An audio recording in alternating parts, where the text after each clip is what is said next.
to all our participants attending in person and online. My name is Siddharth Santosh, and I'm a young curator at the Youth Studio at WISE this year. I'm excited to be moderating this panel on Planet Ambassadors, Are Youth the Best Educators? We have a stellar lineup of panelists who have gotten to know a little bit before today's session, and it's been an honor to get to know them more and to get to know their work. I'd quickly like to introduce them before we dive deep into the topic. We have with us Tanika Shankar from India, who co-founded the Yugma Network, that is a pan-Indian student network working towards environmental justice. Our second panelist is Eric Steinberg, who co-founded Climate Science, that works as a global charity providing resources and activities around solutions to climate change. And we also have with us Ulysses Vrengi, who co-founded and co-leads a landscape design studio and currently leads initiatives related to 21st century skills, school-to-work transition, and green entrepreneurship at IDOS Global. Super exciting to be having this panel with all of you today. We would love to stay engaged with everyone attending the event in person and online. And there are three features through which you could stay engaged with us throughout the session. There's the chat, the questions, and the poll feature that will be visible towards the bottom right of your screen. Please do put in your questions. Please do have conversations with each other through the chat. And we will take your questions post the halftime of our session. Our session should last for about 55 minutes. I'm afraid that time's going to fly by too quickly. Hope that doesn't happen. But yeah, please do stay engaged throughout. Going ahead, instead of providing a blanket definition to what Educating for Sustainable Development, or ESD, like I'd be referring it to throughout this session, instead of providing like a UNESCO definition for it, I'm going to ask each of you what this topic means to you, to keep it super personal and linked to your experiences. And I'd also like to know how you got involved with this space. Over to you, Eric. Thanks, Sid. First of all, it's great to be here. Thanks for the invitation. Thanks for organizing this event. Bringing innovation and education together is something that doesn't happen enough, so I'm glad it's happening here. Well, I'd say education generally should always start with a question and not with an answer. And that's also true for education on sustainable development and education on climate change.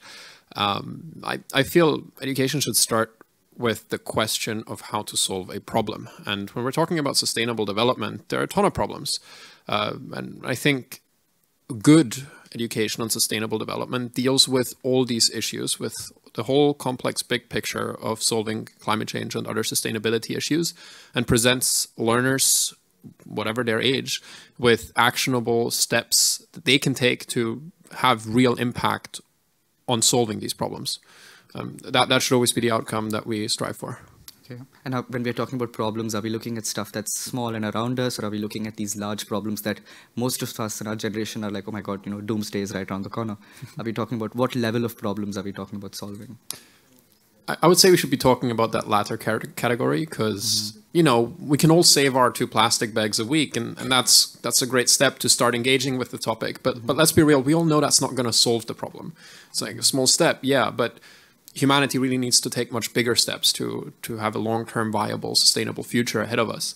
And I believe everyone can be a part of making that happen. Everyone will be having a different role in that game, but it's important that you find yours. And it can be big, it can be small, but everyone will play a role. And I think education's job is to make sure that people are equipped for theirs. That's a deep response. I think a lot of throughout this panel, we're going to be taking minutes to just like soak all the answers in. But anyway, over to you, Tanika. How did you get involved in the space? What does ESD mean to you? Right. So I think I conceptualize environmental education in 3 senses. So one, understanding what climate change is, how it's being caused, and really understanding how immediate and serious a concern it is. And as Eric was saying, what all of us can do and should be doing to help fight the battle. But secondly, I think it's also important to understand the environment around us and how changes in our immediate environment are linked to climate change. For example, right now in India, the tomato prices are on a huge rise, and that's very linked to climate change. So understanding how your everyday experiences are linked to this, larger phenomenon that everyone knows of now, climate change. And also being able to, I think thirdly, being able to see that all social groups aren't experiencing climate change the same way. They're not going to be impacted the same way. Purely because of socioeconomic identities, some groups are more vulnerable to climate change. And we need to recognize that we're not just protecting the environment here, we are fighting for climate justice and not just, saving the environment. So yeah, I think just to sum up, being able to understand what's happening around you, how you can play a role, and learning how to adapt to what's happening around you. Wow. Yeah. That's amazing. Thank you for sharing that. Uli, what does this mean to you? I think that I'm thinking out loud, I'm that kind of person, but Go ahead. it comes in a personal level, it's a way to conceive a deeper, responsible relationship with the planet. That's maybe the cute and cheesy way that I would describe it. But also, it keeps, like, being able to talk about ESD and climate education comes from a really privileged perspective. Like, there are a lot of regions, like I come from Argentina, where being able to talk about climate education where we have other urgent needs and basic needs around education, it's not something that is really on our mind, on our reality, on our head, as much as we would love to, because there is a thing of lack of infrastructure or resources and responsibility around what is this climate crisis that Tanika and Eric and you are mentioning and are describing. So it comes like as a, I don't know how to say, like a sword with two sides, like a really interesting one of a personal level, but also what's the responsibility that we have, that developing countries have and the developed and rich countries have in this big situation. So that's my perspective and my opinion on that sense. Yeah. Do you think that happens because we are trying to co-opt curriculums that are developed more in the developed country situation, and then we're trying to look at it as, okay, can we really take the same curriculum and use it in different contexts?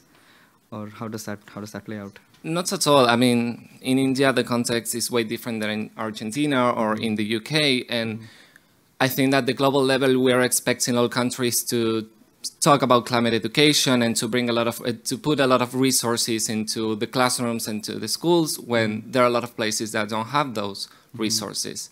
And what happened is that those developing countries are the ones who have the biggest youth populations, are the countries that are most vulnerable to the effects of climate change, but those are the countries that has less resources and infrastructure to fight against climate change.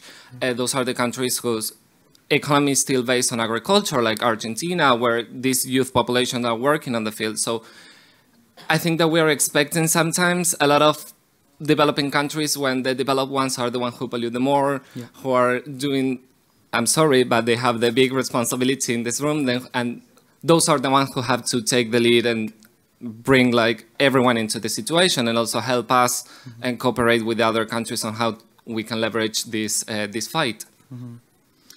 Absolutely. I'm so glad you mentioned the point about the youth being the ones who are going to be affected the most, and also the ones who are currently the main benefactors of ESD, right? Like, we receive these courses in our school sometimes, we receive these courses at our workplace in rare cases, and I'm wondering if the youth have traditionally played a role in ensuring that better ESD is designed or developed, not just at the school, even outside. Like, if you have different learning platforms, for example, climate science, what have your observations been on that? Have the youth received? And I'd say historically, no. And that's changing, luckily. But it's changing from a grassroots level, mostly, where you really see movements both demanding better climate education and at climate science creating it. And we see that, becoming more and more of a thing. And it's still increasing, still not where it needs to be. That youth are involved in creating the resources that are meant for youth. I mean, that seems like a no-brainer when you say it, right? But no, I think historically it's always been like a top-down thing from what we've seen, and all the structures and systems built around education are built in a way that take forever to get through and are usually only really accessible to folks who have substantial, time spent in the field rather than, trying to come in from the side. But that is changing. The EdTech world is really doing a good job, I think. Yeah. Nowadays. And when you mentioned grassroots, what does that mean to you? Well, that's a very good question. It's a very, very good question. I'd say grassroots is anything where individuals share a vision, share values, and share their understanding of the difference between today's state and the future state they would like to have. And they work together in a way that doesn't come from some one person saying, hey, we do this now and here is a ton of funding for it. But it's just people coming together to do something they all care about, organizing themselves bottom up rather than top down in the beginning. and yeah, just getting together on a vision and not just you know, in a corporate sense. I see. Tanika, what have your observations been when it comes to the youth being involved with designing and delivering ESD? Well, to start with, I don't think anybody is really engaging with this idea. I don't think even the adults are really developing a better ESD or an ESD at all, to be honest. For example, in India, we have these tokenistic lessons in our science textbooks every year about the environment and yeah, just environmental features and how you should carpool and like turn off lights and things like that. But yeah, speaking specifically about the youth, I don't think they're involved as well. But like Eric mentioned, I do think that's changing. I think for two reasons. A, because most youth are either in the education system or have just moved out of it. So we're able to recognize these deficits a lot more. And B, because climate change is directly going to impact our futures in a way that it's not going to impact the earlier generations. So it's a lot more immediate and important to us, I think. Absolutely, I completely agree, and I'm waiting to like dive deeper into this. You know, you're talking about the youth being involved. I want to know more, but Uli, what have your observations been in this space? I obviously agree with both of them. I mean, historically, no. And I think that's a really good thing that it's changing, but as Eric mentioned, it's on the grassroots level, which is really important to have in the community outside, but also it's really important and mandatory to bring those changes into the formal education, into the classroom, and to have young people actually in the classroom leading this type of ESD initiatives. Because in my experience, the few climate change education was a biology teacher or a science teacher, and being a science teacher and knowing a little bit about Earth doesn't mean that you know about climate change and the effects that it has on the economy, on society, and the planet itself. So it's changing. I would like to see it change it faster, especially into the formal education system. I think at this stage, I'd want to know more about what your organizations or what the volunteering movements that you've been involved with, what does the work look like in a little more detail? Tanika, would you like to go first? And yeah, with Sure. Yugma Network, tell us more. Yes, okay. So I've been talking a lot about integrating these socioeconomic factors with this idea of climate change and a climate education. So I think that's what we've been looking at doing at Yugma Network. We've been looking at developing an environmental justice curriculum rather than just a climate change curriculum. So we look at how, so we've tried out this curriculum in one city, that's in Pune, in Mumbai in India. So we tried to make it as contextualized to that city as possible. And unfortunately, it had to be online, so we couldn't do too many hands-on things. But we looked at how, say, issues of water and waste and things like that are things around you, but also linked to climate change. And also with that, how everybody is not affected the same way. And at the same time, looking at these bodies responsible for these, for say water, electricity, things like that, like the municipalities, and how you could work with them, how you could make the systems better. We also looked at how, for example, while we were looking at water, there's this town that's near Pune called Vidarbha, where it's water-starved, very water scarce, and is a fully agricultural village mainly. And right beside that, there are these huge water parks and huge cities that drain a lot of water, and there's no water for the farmers there. So looking at issues like that and looking at how water itself is used so differently and how access to water is so different. So we've been looking at things like that and how the youth can engage with these issues. Amazing. Sounds super in-depth and sounds like it's touching upon the neighborhood, right? It's touching. Yeah, we really want to make sure that what we do is contextualized and something immediate, like something you can relate to. Right around you. Yeah. Perfect. Uli, would you like to share what you've done?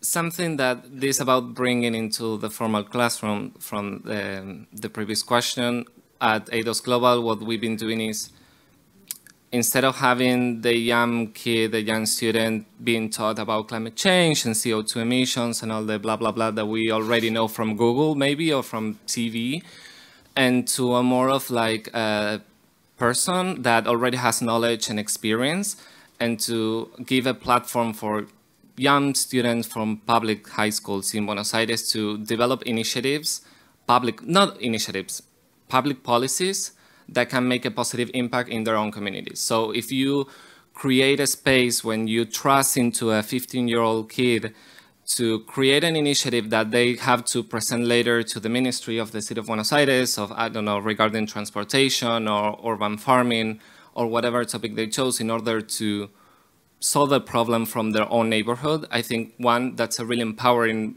way to give power, no pun intended, to young people, but it's also a great way to shift the way we educate. Instead of like, I bring you knowledge, it's about, okay, you already have knowledge and experience, let's go create something together. So you break the teacher-student situation into more of a peers. And that way was really interesting. We did it for over, I don't know, few years, and I actually was a student when I participated the first time, and that's how I got into ADOS. And it was really interesting because I felt that there was a space for my voice to be heard, for me to solve problems from my own community, and to actually have someone from the government sit down and listen to me and to pay attention. And after that, I worked with the Ministry of Education for 3 years working around recycling in schools. So it was actually really interesting to have my project be turned into a public policy for over 3 years. So from what I understand, the government was willing to listen to what you have to say as a young person, and that's amazing. And that's when you realize that it's all about the interest from the policymakers and people in the governments or in big institutions, because if they have the will, it can be really easily done because there is people interested. You have grassroots organizations that are interested in to bring this into public policies, into a formal room. Absolutely. Eric, he's like literally paved the way for you to tell us more about what you appreciate it. Thank you. Yeah. First, I want to say I think what Tanika is doing is incredibly important, making sure that actionability is encouraged in a localized context. And that's not what we do, but which is why I want to highlight it's absolutely crucial that organizations like yours exist, and the work you do is incredibly important across the world, especially in countries that are highly affected by climate change. What climate science tries to do is we try to combine the rigor and scientific reliability of organizations like the IPCC, who review every word of everything they publish, with the fun and accessibility of things like blogs and social media content creators. We try to bring those two worlds together. So we create content and educational activities, experiences, resources that are fun, that you enjoy being a part of, but at the same time, they're as rigorously reviewed as scientific papers. We create everything from children's books to competitions like the Olympiad. Some of you might know the International Maths, Chemistry, Physics Olympiad. Well, we made the International Climate Olympiad. Because why did that not exist? Anyway, so it exists now, luckily. We create courses, we create children's books, we create curriculum-aligned resources that are used in classrooms across the world. Our 140 volunteer translators, who translate around 1 million words a month now, translate into 18 languages to really bring this to everyone. We try to make everything available for free, even to schools and governments. We provide our resources for free. The only thing we charge for are corporate workshops. So if someone runs a business or is in the space of looking to educate their employees on climate solutions. It's also something we do. We really try to provide that ecosystem of educational resources so that everyone can start acting on climate change. It's very solution focused, very positive. So we don't just tell you about extreme weather and how bad everything is and oh my God, we're at 1.2 degrees Celsius. You can Google that. But it's really about making that big picture of what can humanity in a global sense do against climate change. What are the things we need? What are the things we have? What are the things that need to change? We try to make that accessible and understandable for everyone who wants to learn about it. We're around 1,000 volunteers now. We have a small team of staff. All of us are spread across 40 countries. We don't have an office, very remote. Again, it's also part of the grassroots idea. There isn't some centralized 16-floor office where everything is managed from. Nope, everyone sits at home, does their thing. We're coordinated very well. We're run like a startup. We are a nonprofit, so we do get our funding from philanthropy. But organization-wise, we're run like a startup, not like a typical nonprofit. We develop things fast. We have efficient teams. We try to operate in a lean way. Amazing. He's saying these things, but he also totally looks like a startup. One of the startup bros who are going to be in that boardroom running things. But I'm just kidding. Anyway, I'm super excited that we're not just talking about these things here.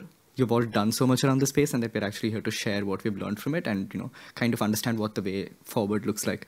Some of the keywords that are in my mind right now. One is mobilizing. It sounds like there's a lot of mobilizing that's going on, right? Another one is accessibility. And it's not just that we're mobilizing, but we're making sure that everybody who possibly can be involved with this and who's going to be affected by it is involved.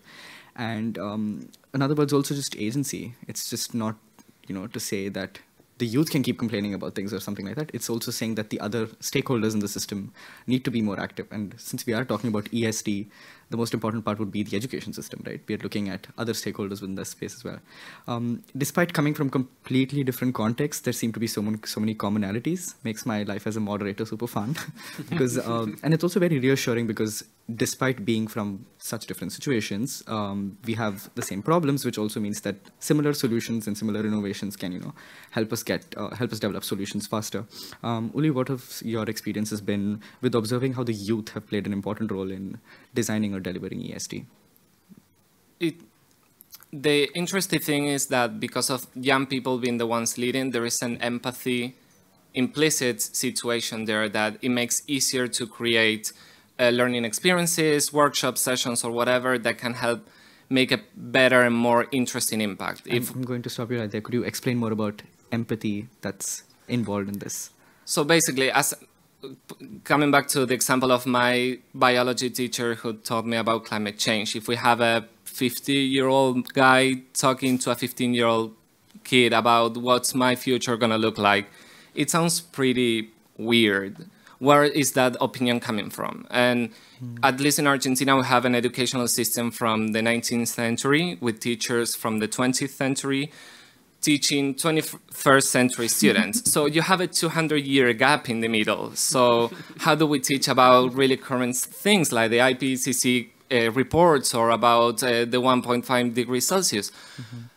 So if you have young people leading those situations, there is an empathy thing because I'm teaching, quote, teaching you because I was at the same position as you a few years ago because I know what you're feeling. I know how your pains, your hopes, your dreams, and your fears. So it's something that you can make a deeper connection, and such an important issue like climate change for young people, making an emotional connection can lead into a better impact in terms of like, I don't know, motivating someone to co-found a startup that can bring material for young kids or to fighting climate justice on the legal system. So I think that's one of the biggest differences that I've seen by working with adults and working with peers and younger generations. I see. I'm going to hold on to the empathy word a little more. I've seen a lot of the work that Yugma Network's done in India, and empathy seems to be a concept that's central to a lot of your work as well, because you're bringing so many different groups together, right? And you've used the arts, you've used spoken word, you've used so many different things that you wouldn't expect to be a part of this climate justice movement. How has your experience been with looking at empathy take the front row in a certain sense? Right. So I think actually prior to my involvement with Yugma and stuff, I broadly looked at this environmental battle as one for environmental conservation.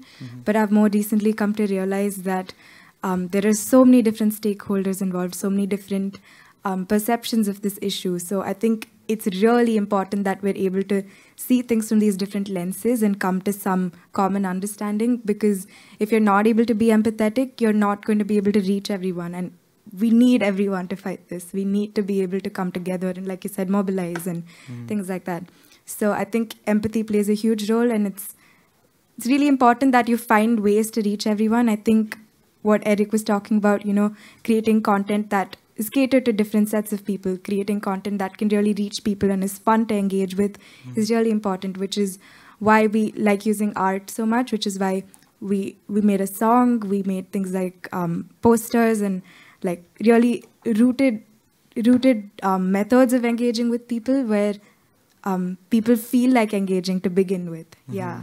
It doesn't feel like a chore that, just because I'm young, I have to be fighting for my environment. It's something that comes from a lot more. Yeah, and I think speaking on the youth role, I think also because there's so many things happening right now, we're also able to look at how these different things play into climate change, how, say, climate change is linked to, say, social justice, how climate change is linked to the pandemic and things like that.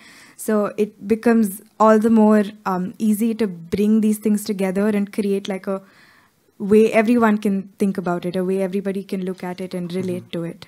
And when you're talking about the pandemic being, it sounds to me like ESD, when the youth are involved with designing it or delivering it, is a lot more relevant, and it changes in real time almost, right? Yeah. It's something that's like, as the world changes around us on a day-to-day basis, we're able to create content and create awareness. Yeah, and I think social media has made information so accessible. It's true. Yeah. We'll touch upon that in a bit. I mean, Yeah. so much that we're exposed to so much, right? We'll Yeah. get to that in just a bit. Eric, what have you been observing in this space where where the youth are doing something differently? Could you repeat the initial question? Yeah, we're trying to look at how exactly the youth have been doing things differently when it comes to designing and delivering ESD, right? Right. And yeah, we've touched upon empathy being something that's central. We've touched upon using different medium. Yeah. I think empathy is one of the core aspects. If you create something that you would want to use yourself, as I guess, I'm a startup bro, as you said. That is the principle of the company. If you can solve a problem that you have and you think others have, that's a very good starting point for a startup. Mm-hmm. And that is actually also how climate science happened. I Googled how to solve climate change ? And I didn't find proper answers. Spent a week reading, wasn't happy with the result, and we're like, okay, great, we got to solve that. I think youth is incredibly inventive because, when you're young, you're learning very fast. Every year is different. If you remember back when you were 16, you were a very different person to when you were 15. You change much faster than you do when you're older. And I observed this with myself now. I'm 23 now. I'm more similar to 22-year-old Eric than 16-year-old Eric was to 15-year-old Eric. So I think the inventiveness that we have at our age and the empathy we have with, others in our age helps us create things that are attractive and useful for people who are like us. So I think that's one important aspect, that empathy that you can develop just by being, one of them. Mm-hmm. And the other part is that because we are all in the same group, it's easier to create activities that aren't just, Group A makes them, Group B uses them, and there's this big gap of it's like handover. But you can be involved. So, for example, we organize a large number of community events. We've reached people in 149 countries through our events, and just by being able to, having our team, who are the same age as the participants, talk to each other, it's a much different thing than if you had someone who's facilitating at a maybe, very different age bracket. It again creates the empathy between people, not just in the product. Mm-hmm. So I feel empathy, the way you've also just tried to continuously stick to it in this question, is the key to why youth are doing well in this space. And I think, but it should all be collaborative. There's nothing bad about experience. It's not like, oh, you're not youth anymore, now you're not useful.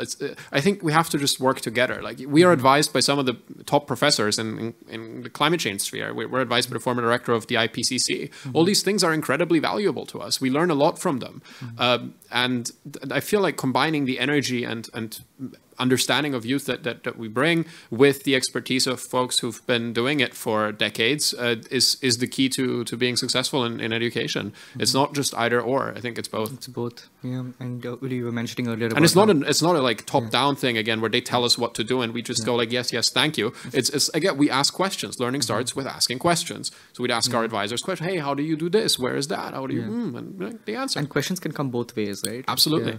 Yeah. Uli, you were mentioning earlier that it would be kind of weird if the teacher who's much older, from a different generation, faced different problems, going through, experiencing these problems differently now, ends up teaching.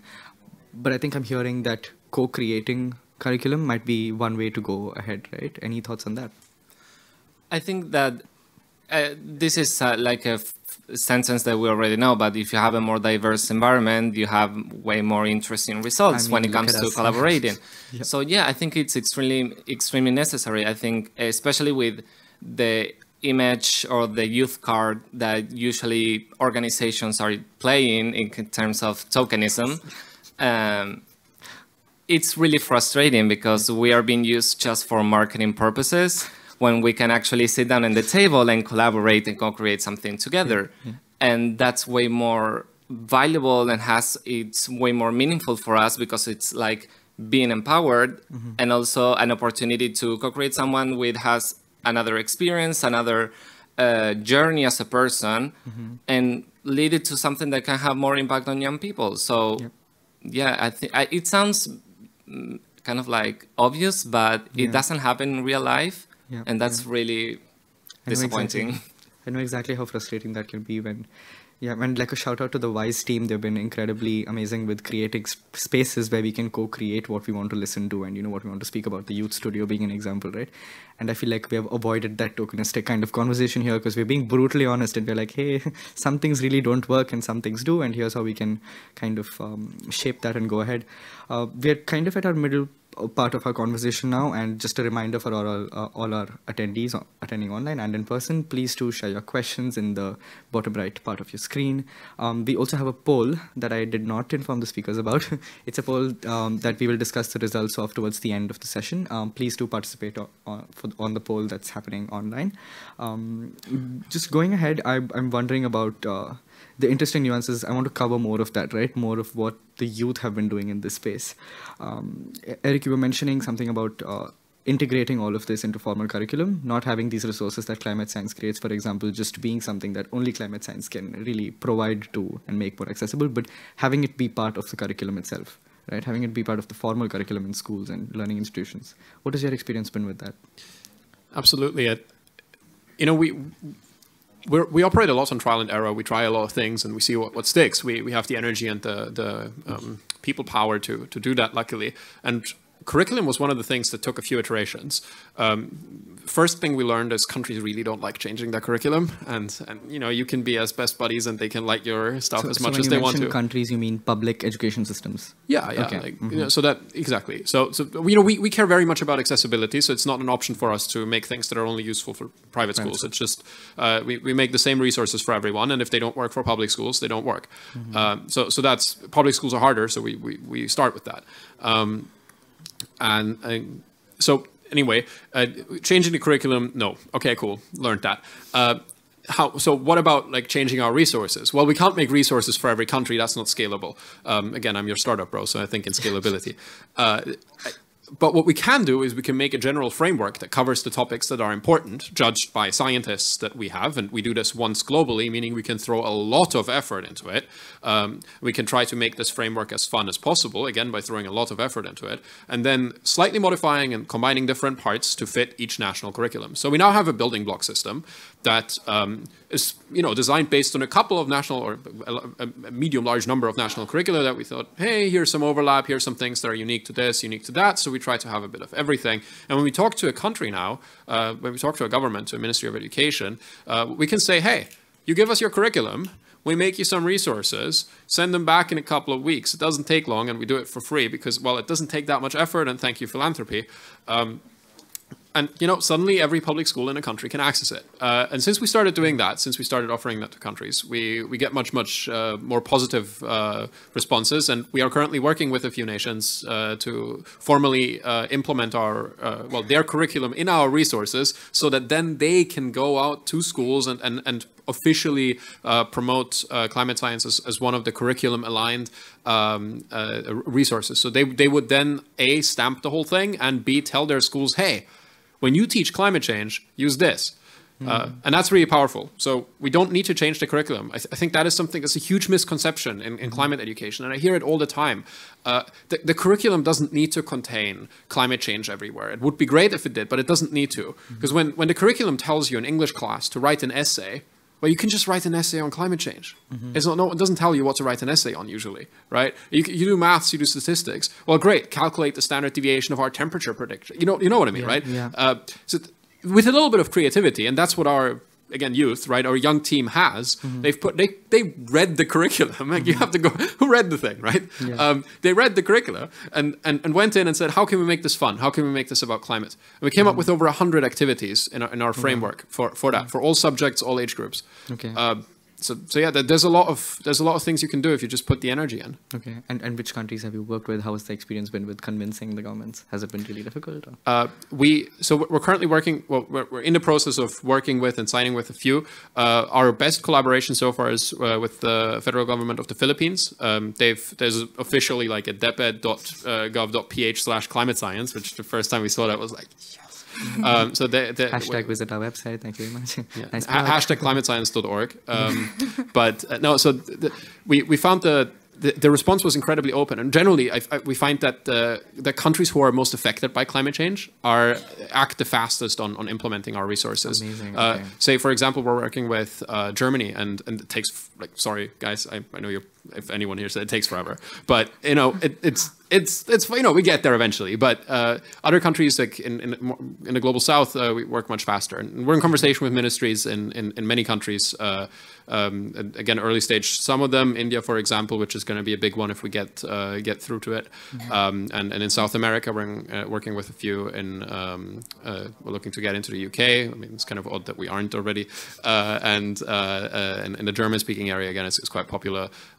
We've just finished translation into a couple more languages, so we're trying to get into countries with those. Yeah, it's again, we're just 2 years old, so this is all moving quite fast for just a young organization. Amazing. Startup bro, right? Yeah, exactly. Startup energy.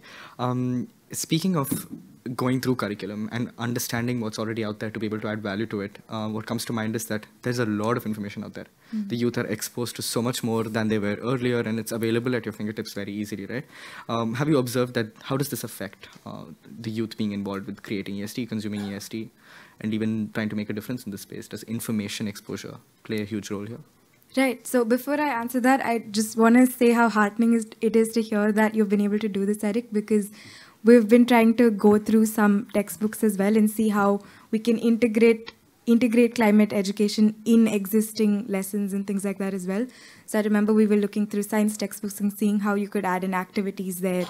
And even with things like English, you know, how you could maybe have like one poem or one story that talks about something about the environment. And even, for example, most of us study poems like Daffodils, which paints this very romantic picture of the nature and the environment and experiencing it. But do we really have a poem about the forest written by a forest dweller or a tribal whose experience of it is so different? So it's really heartening to see that this has been working and that this is something that can work. So yeah, but thanks. Moving to how exposure helps, I think definitely I think right now, like knowing that climate science has these great resources itself is exposure that I think would be really helpful to use. Apart from that, like we were talking about social media and how there's so much out there and there's information is so much more accessible now. Even with the government, it's fairly easier to access information compared to like years ago. So there's a lot more scope to learn more and to do more with what you can access.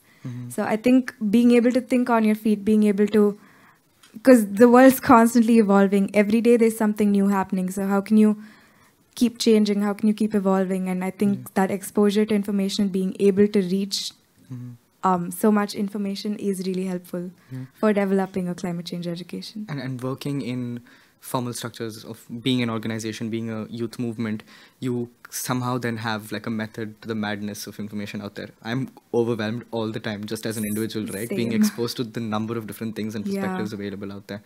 But I mean, when you start working as an organization, have you observed that it becomes more systematic and there's a method to go about with choosing what's useful and not choosing, you know, otherwise? I think it's something I'm still learning. It's been a few months since I've started working on this, and it's definitely overwhelming. There's so much out there, so much negativity that it's hard to filter through it all the time. But I do think it's something I'm learning, something I'm growing from. So yeah, I think it is helpful to find places that don't have too much negative and also have solution-oriented information. Action-oriented, like you kept mentioning, right? Yeah, actionable points that we can do and not just be exposed to all the information that's out there. Perfect. Uli, would you have anything to add to what stood out to you in the Buenos Aires example of? I think that in terms of youth, specifically in Buenos Aires or in Argentina in general, is that the past few achievements made in the national level were made by grassroots organization of young people who started like at the age of 15 after high school or anything, like gathering in public parks and start discussing, protesting, but also proposing, not coming only with the angry part of saying you're doing this bad and you're doing this bad, but also proposing a lot of new things.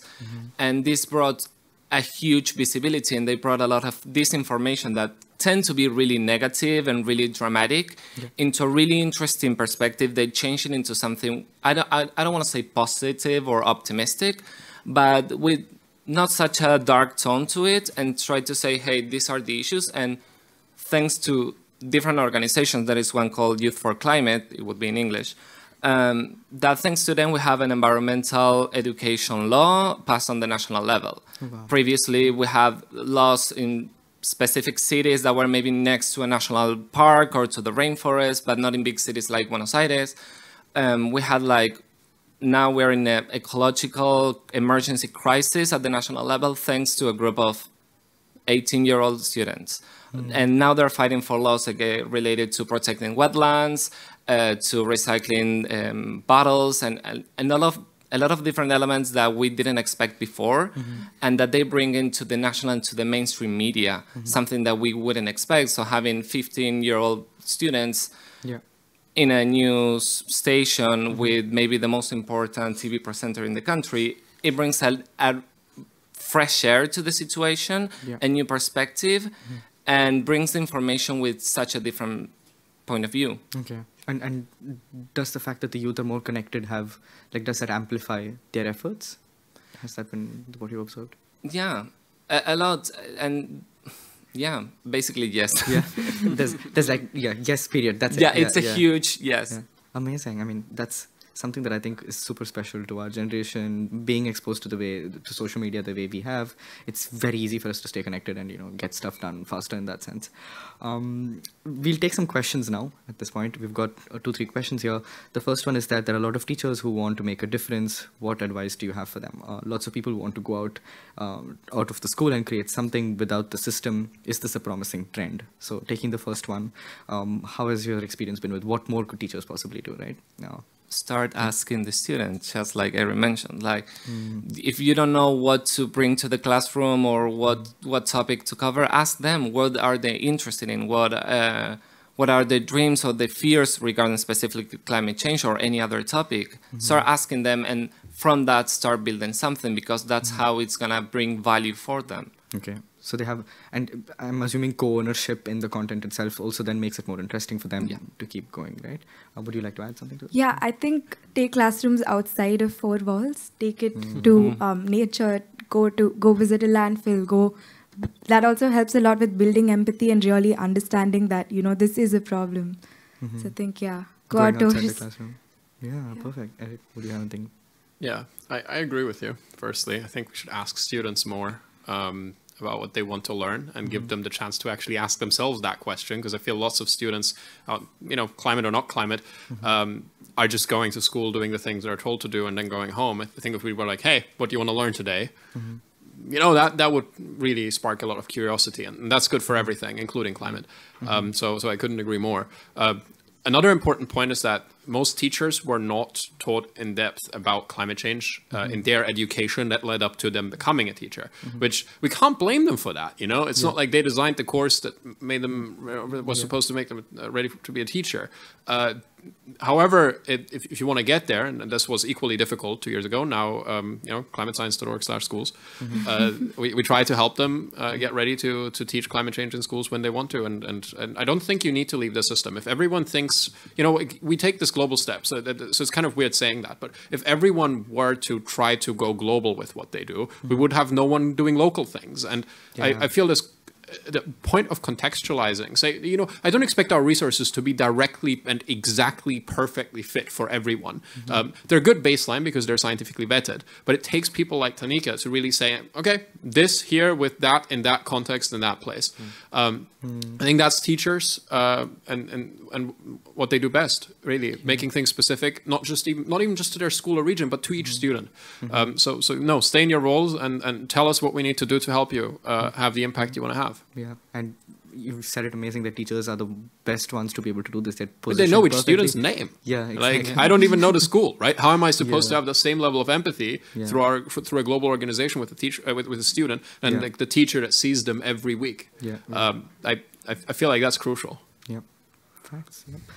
And the second part of this question was lots of people want to go out of the school and create something without the system, right? Is this a promising trend?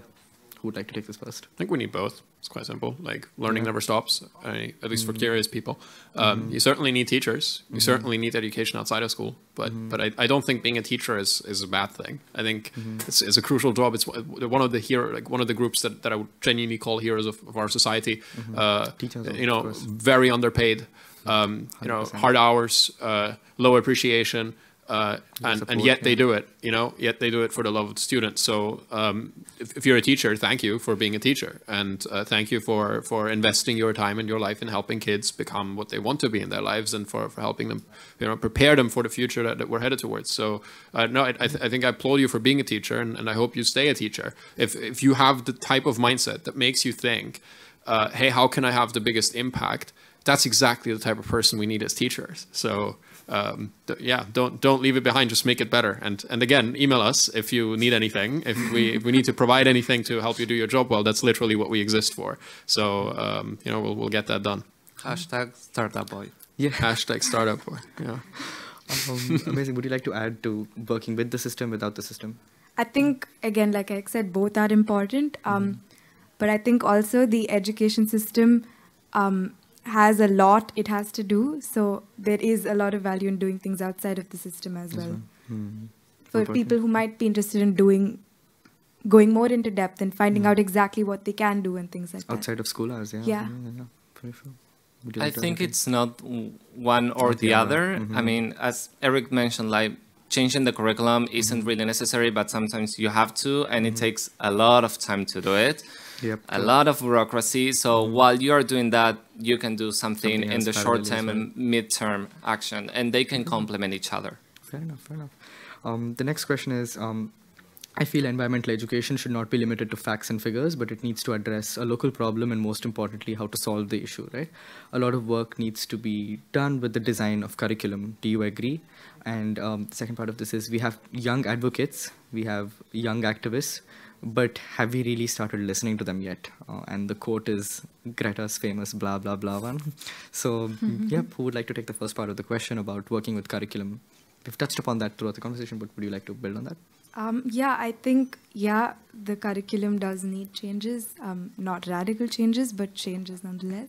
Yep. And there is a lot to work with. There is a lot you can improve with the existing curriculum. You don't have to just shut it all out and start afresh.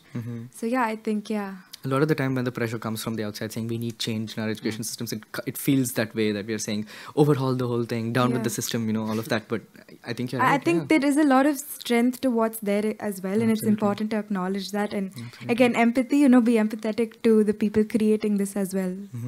Yeah. True.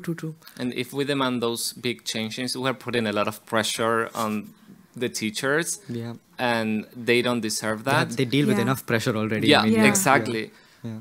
But I think that these changes that Tanika is mentioning are really necessary. I think at least a problem in Argentina is that the educational system, each subject is like a universe on its own. And topics like climate change should work across all the courses and being shown in a more holistic perspective, like as a global holistic issue, which it is, but focus on the local level. Like I mentioned, like kids working on ideas for their own neighborhoods. So if we bring something from the big concept into something that is closer to us, it's easier to make a change not in the curriculum, but in the way that we teach and the way how we coordinate with other courses, with other teachers. And that's when they have a key role of connecting dots between different topics. Absolutely. I mean, you've summarized so many things that we've discussed today in a really cool way. Would you like to add anything to that, Eric?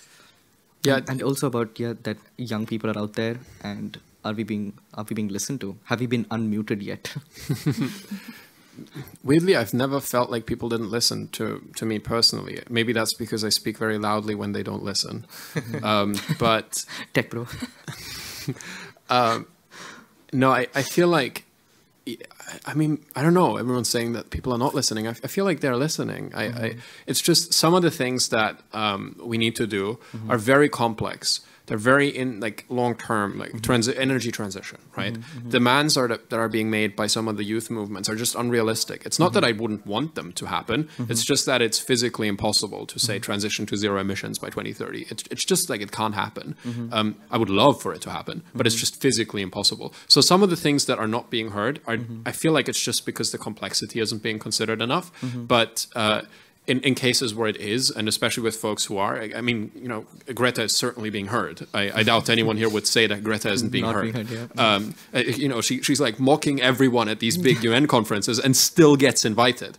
I mean, you know, how much can we hear her? I love Greta. It's not like, you know what I mean? So I think we're being heard, frankly, like, and there's a youth studio here at WISE. So like, we're not just being heard, we're you know, it's like a platform for it. And you know, it's certainly improved over the last years. It's not like it's always been like that. But I do think there's room for improvement, of course, always. But I also think we don't take a step back and are grateful for like the progress we're making often enough on all these issues. And you know, I think we should do both of those. We should be grateful and we should appreciate the progress that's happening and yet push for more, because that's how we get to a better future. Couldn't have said it better. You've touched upon a lot of really important things. Then I think gratitude is what yeah, absolutely. One last question before we conclude today's session. Eric talked about all the material, books, etc. for kids, but what about working with parents? I think we have to create a habit on children, and the parents are important on that. I'm surprised we didn't touch upon this throughout our conversation. A lot of learning happens at home.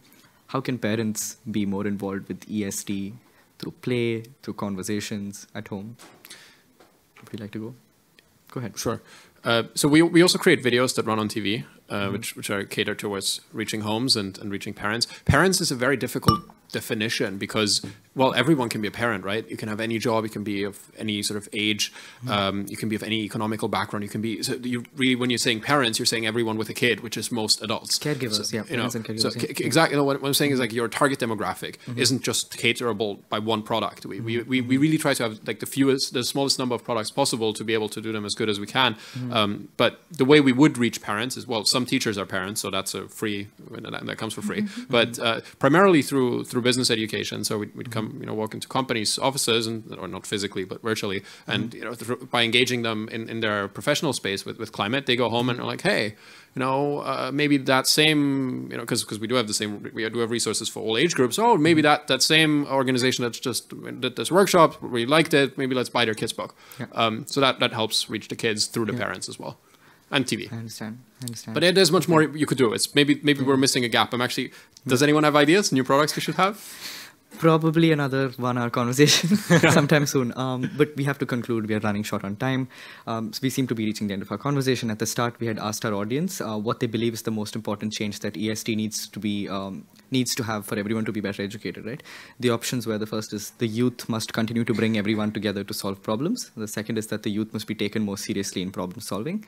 And the last is the climate crisis problem solving must be integrated into formal curriculum in schools.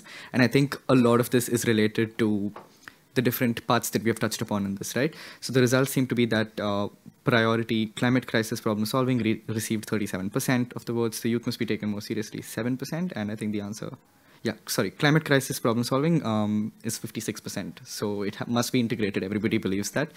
That's amazing. 37% believe that the youth must be taken more seriously in problem solving. I hope you're more convinced after this conversation. And the last point is that the youth must continue to bring everyone to solve problems together. We're running short of time, so I wouldn't be able to ask you to conclude, but I'm assuming these are the 3 points that you'd want to have concluded on, right? Thank you so much for joining us today. This conversation has been super fun for me to moderate. I've learned so much, and I hope that everybody else attending our session and all of you as well have had fun discussing and sharing your journey. Yeah. And learning from all of you. Yeah. Thank you. It's been a lot of fun also the last days hanging out. Thanks, Sid. Thank you so much. You. That's about it for today.